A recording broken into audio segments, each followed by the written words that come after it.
Dr. Lee, what kind of energy-based technologies do you use for a more aggressive treatment and a greater outcome?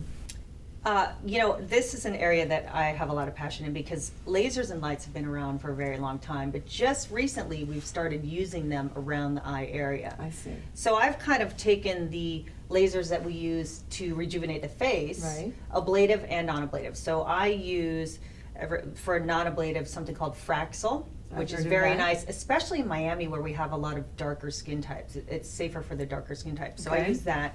I also use ablative lasers Mm-hmm. like YSGG made by Kutera, that's the pearl. I've used CO2 by Luminous. I've also used the Erbium by Cyton, all working toward the same goal of tightening the skin around the eyelids and decreasing the fine wrinkles. Now, in addition to the lasers, there's actually also some light therapy that I've used. Oh. So not a true laser, but a spectrum of wavelengths which creates light therapy. Interesting. Yeah, so it's infrared light that's actually applied to the eyelid skin to tighten the skin. And it doesn't damage the retina or anything? Not if you're careful. You have to You have to protect be- the eyes. of Yeah, because course. it can. It can. Right. Okay.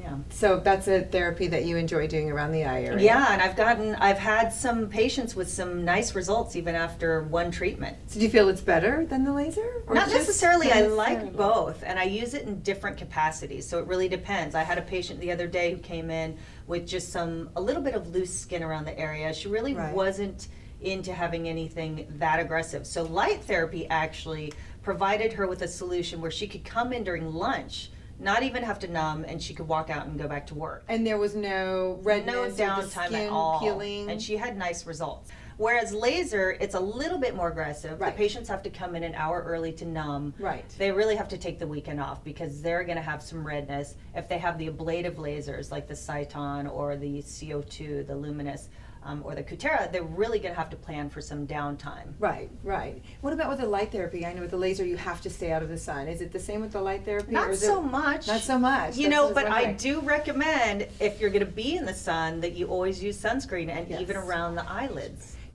Thank you so much for watching Aesthetic TV. Thank you, the Bascom Palmer Eye Center. Thank you, Dr. Wendy Lee. Thank you so Appreciate much. you being here. Thank you. Stay tuned for more Aesthetic TV.